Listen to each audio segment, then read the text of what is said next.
What is up, stats nerds? Professor Charlie Collins here, and we are going to be doing a demonstration of how to run ANOVA, analysis of variance, in SPSS.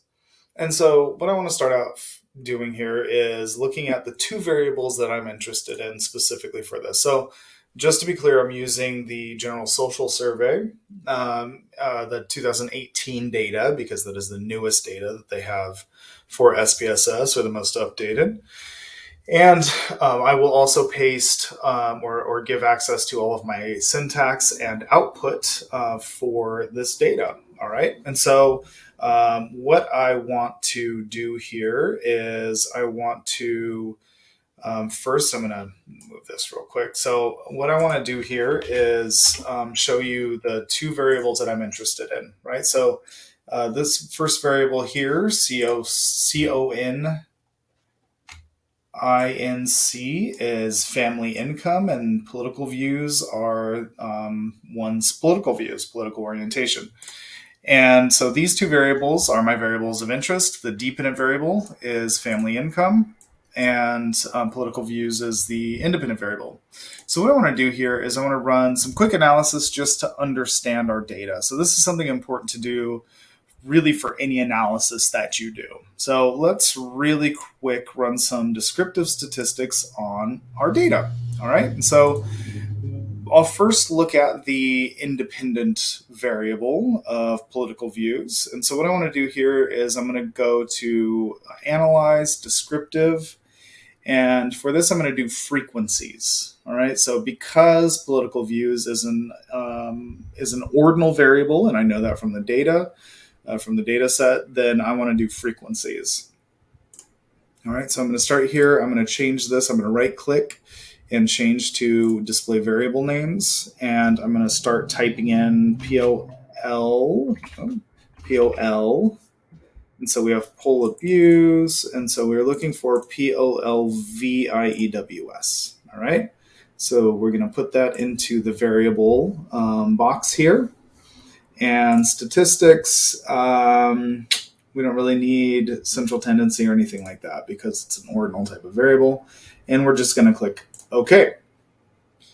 All right, so here's our output for this. So what we can see here in our data is that we have an ordinal type of scale ranking from 1 as extremely liberal to 7 as extremely conservative. So this is too many response options to run an ANOVA, right? So because the scale is the way it is, what I want to do is I want to try to kind of truncate some of the response options here. And so what I'm really interested in is three responses, right? Three sort of categories of people, if you will. I'm interested in liberals, moderates, and conservatives. Right. And so for this question, this research question, I'm really interested in what is the relationship between one's political views and their family income. Right. And so that's the basic questions here. So what I need to do here in order to get these 7 response options into 3 response options is I need to recode my data. All right. And so the way that I do that is I want to go up into the transform box here.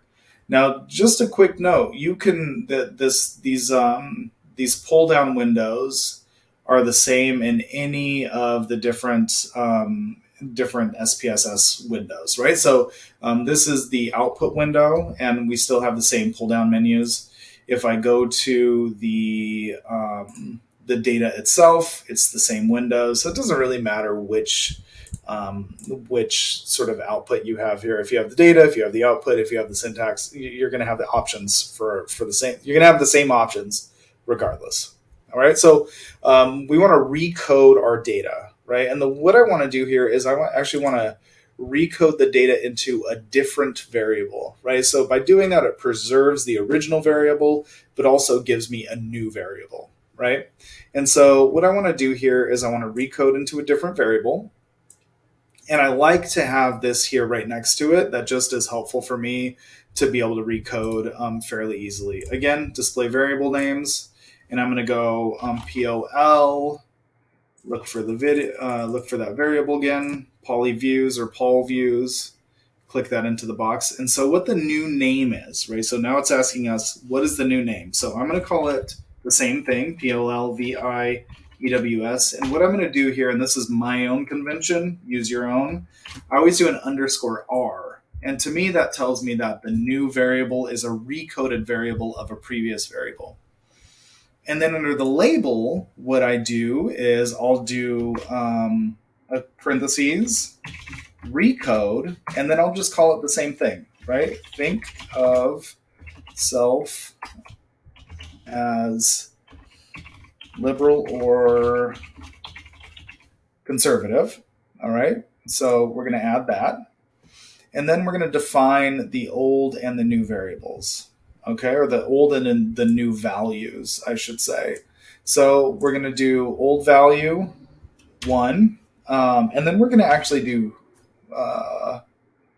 we'll do a range here. So we'll do 1 through 3. Right, and so the new variable is the new value will be 1, okay, and we'll add that, and then we'll do that again for 4. So 4 here represents our moderate in our old variable, and 2 now is going to be moderate for our new variable. Oop, let me move that actually. So 4, and then 2. So 4 is now going to equal 2. We'll add that. And then we'll do another range here. So we'll do 5, 6, and 7. 5 through 7 is now going to be 3. Okay, so we'll add those. And we'll continue. All right. And so now we have our old variables. We have our new variables, excuse me, I should say values. And this doesn't really allow us to do the names. So we'll just leave it as is, okay? So we just have to know that in the back of our heads here. And we're good there. And so we're going to go okay. And so now we should have a new variable. And to find out, we'll go into our data here, our data set, and go all the way to the bottom. And you can see here it has this. And so what we probably want to do here is add in the missing values, add in the new variable labels. So I'll do the new valuable labels. I'll call it 1 is liberal. Okay, we'll add that. 2 is going to be moderate. We'll add that. And then 3 is going to be conservative. Okay, we'll add that. Click OK. All right, so now what we want to do is we want to test the old variable against the new variable. Okay, so we'll do analyze, go down to tables. Excuse me, not tables. We want to go to descriptive statistics and crosstabs. And so we want to do the same thing here. Look for our pol views, put that in the row, and then the new variable, pol views are, into the column, and we're just going to click OK. Right, and what this does is it allows us to compare the new variables with the old variable, right, and just look at where people line up in both of them. So we're good here. Everything under liberal is the 3 liberal categories of the old variable. Everything in moderate is the moderate category for the old variable. Everything in conservative is the old conservative variables, right, or the old conservative values, right? So now we have our new variable, right? All of that was to set up the new independent variable, okay? So now we have our new independent variable. Now we can actually analyze our data using ANOVA, right? So again, we're interested in the relationship between one's political views and one's family income. And what I forgot to do actually is I also want to run data just to look at the descriptive statistics for our dependent variable, which is family income, right? And I believe that is CONINC. So we have to find that there, right? And this little this little ruler measurement here, this measuring stick tells us that this is an interval ratio type of variable. Okay, we don't need to run options. We're really just looking at our data, right? So we have our minimum here, which is 351. Family income is fairly low.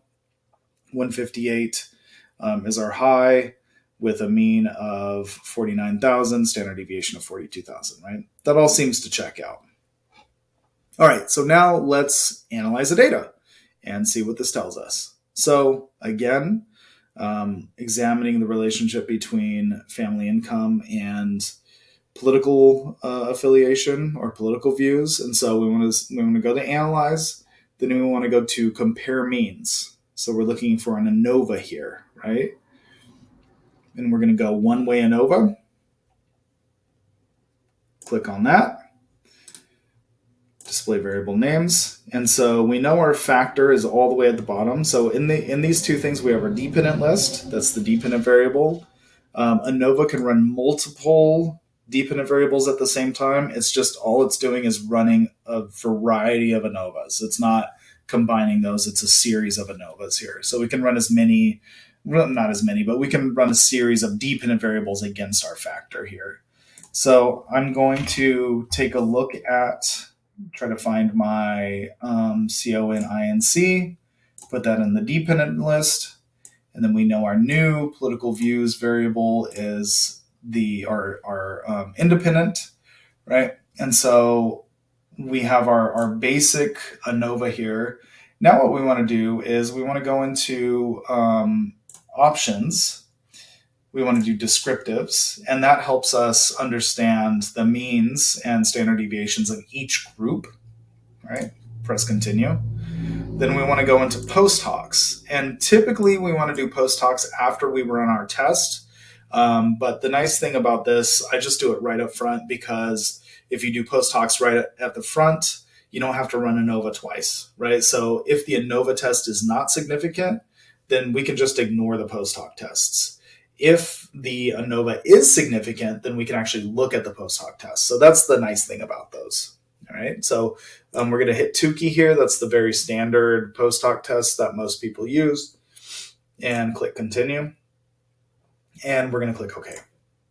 And so we'll run through each of these tables real quick. So this first table tells us our descriptive statistics, right? And so I'll pop this open here so you can see. So this tells us our sample size, our N, our average or our mean for those in the liberal category. So we see that liberal people on average have an income of about $52,687 a year. Moderates have an income of about $45,000, $46,000, and we can see that's a bit lower than liberals. And conservatives have quite a bit higher income at $55,000 on average, right? And we have a good sample size for each of these. So I can close this. So that just gives us our baseline, right? So that helps us understand the relative differences in income. Our second is our ANOVA test. Now this tells us whether or not there are significant differences across those groups, right? And so we look at our significance here, and that tells us that there is, right? So our P here, the significance is our P value, our probability, and that's less than 0.001. So it's very significant is relative. It is a significant effect here. So we find that there are significant differences across these groups with regard to income, family income. Now, but the thing is with this, it doesn't tell us which groups are significantly different from which, right? We just know that there is a difference, but we don't know what are the differences. Now, this multiple comparisons table, this is our post hoc, right? These are our post hoc comparisons. And so what the post hoc table does is it tells us, it compares every single group of the independent variable across those dependent variable values, right? So in this table, we're comparing liberals to moderates, liberals to conservatives, right? And then moderates to liberals, moderates to conservatives, so on and so forth. And you can see that it's going to be duplicative, right? So by the time you get to this third row here, you've already been able to see from the first two all the different comparisons, right?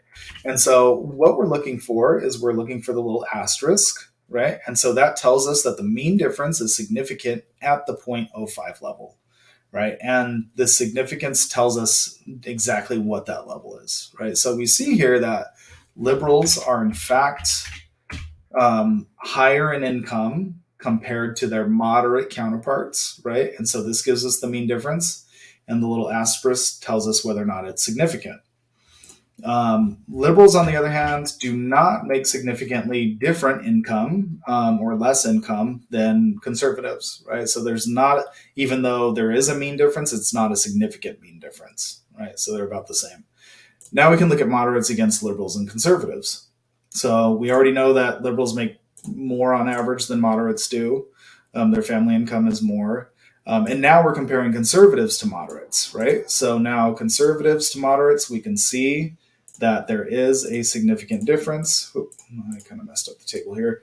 There is a significant difference where conservatives make significantly greater dollars on average. All right, so that's the basic underpinning of ANOVA. It tells us the significant difference, or if there's a significant difference across these different groups of the dependent variable on the independent variable, right? And so this test will help us confirm, or at least give us support for our hypothesis that there are differences in income based on one's political views, right, or political orientation. Right? So we had to go through some steps to get there, but hopefully this gives you an idea about how to run ANOVA in SPSS. Again, the basic way to get there is analyze, compare means, and then one-way ANOVA. Right, and from there you can kind of get to where you need to be and identify what you need to identify there. All right, so that's what we got for ANOVA in SPSS. I appreciate you hanging in there with me. Thanks for joining me, and I will see you next time.